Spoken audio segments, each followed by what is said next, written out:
NDA కార్యకర్తలందరూ కూడా కడుపులో ఎంత వాదున్నా ఎంత కసున్నా వాళ్ళు లాఠీ పెట్టి కొట్టిన పోలీసు ఎదురుగా కనిపిస్తున్నా కూడా కేవలం చంద్రబాబు నాయుడు గారి మాట బేస్ చేసుకుని ఆగారు. వాళ్ళు ఇది చేస్తారని నేను చెప్పట్లే, కానీ నాయకుడి మాటకి ఆ వాల్యూ ఇచ్చారు.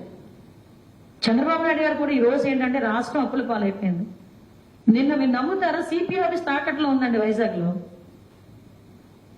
నిజం, వైజాగ్ సిపి ఆఫీస్ తాకట్లో ఉంది. ఆ సిపి పరిస్థితి నేనే డబ్బులు కట్టలేదు అనుకోండి, ఏదో ఒక రోజు వచ్చి నోటీస్ అంటిస్తాడు సిపి ఆఫీస్కి. ఎక్కడికి వెళ్ళిపోతాడు సిపి పెట్టిబేడ పట్టుకొని.